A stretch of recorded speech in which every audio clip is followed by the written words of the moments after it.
But the reason I stopped printing them was because people were taking $2 bills just like this, and they were tearing them into 2 ones. See? Watch. Just like that. The coin goes inside of the bottle.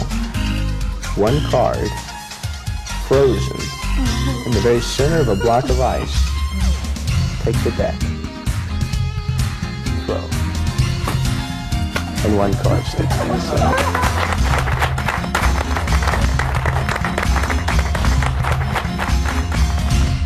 This is a good trick. This is one of my favorite tricks. And you get to pick a card in this trick. So I'm going to do it real fair. So what I'll do is I'll just dribble the cards down just like that. Anytime you'd like me to stop, just say, stop dribbling. Okay? Stop dribbling. Right here? I can go more if you'd like. That's fine. Okay. This time you've stopped me at the 10 of clubs. Obviously, it could have been any one of those. But now, I could even have you sign that 10 of clubs. But you might think that I'm a forger. So rather than have you sign that 10 of clubs, I want to tear a corner from it. I want to tear the corner from this 10 of clubs. And in this way, you'll be able to identify this card the same way that your thumbprint identifies you. It'll be proof positive identification. Wouldn't you agree? Right. Good. Glad. I'll click it off. There you go. Hold on to that 10 of clubs corner. We'll go ahead and get rid of the rest of the deck. Now, I'm going to take these, or this card, and tear it into little pieces.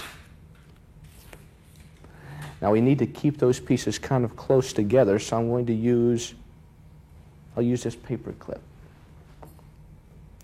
We'll clip them together. I'll take the pieces, clip them together, and I need to squeeze them very tightly. So I'll squeeze. Nothing up the sleeve.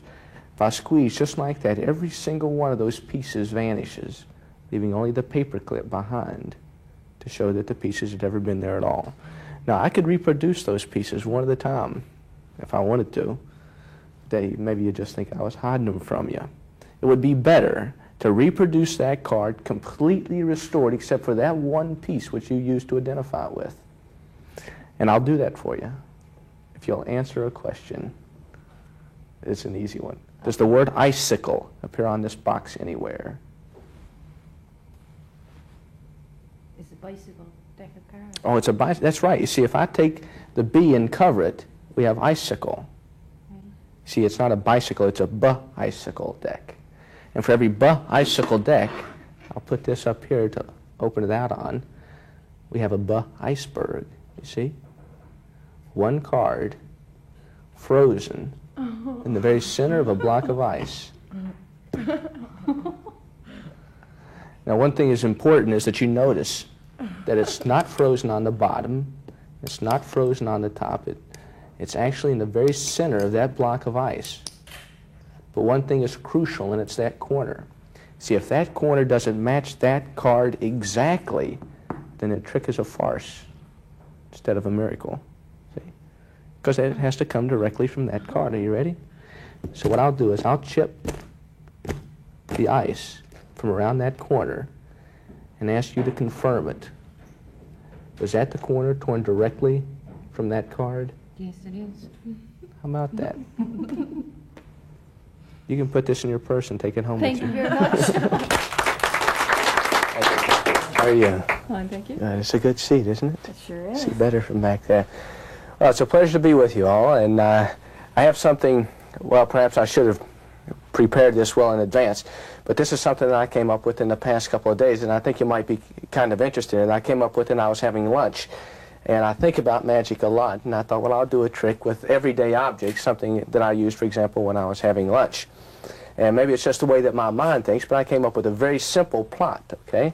So all we'll have to follow in this particular case is a little cork ball. Actually, it's a little rubber ball covered with a little knitting of some sort there. Now, the plot here is really very simple. In this particular one, all you'll have to do, at one time or another, the ball will either be in the can or it'll be out of the can. But whenever it happens, it'll happen by magic. So some magic will take place. It's not necessarily a gambling game. So, for example, in this case, I place the ball inside the can. All I have to do is touch the end of the wand like this and wave and tap, and the ball comes out of the can like that at the tip of the wand, leaving, of course, the can perfectly empty. Now, you can do the exact same thing in reverse. For example, in this particular case, I can take the ball, tap it with the wand, it completely disappears, only to reappear back inside the can. You see, it goes in reverse. Comes out and it goes back in.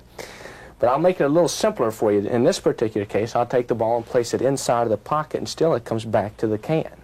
I'll even put the lid on top of the can like this. I'll place the ball in the pocket. And even with the lid on, the ball comes back like, oh, wait a second. If I touch just like that, another one comes out.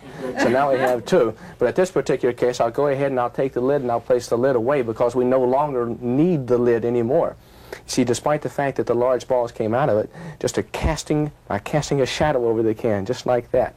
The hermetical lid once more returns right down here, as well as the sausages. Proving it's not only a good trick, but a decent meal.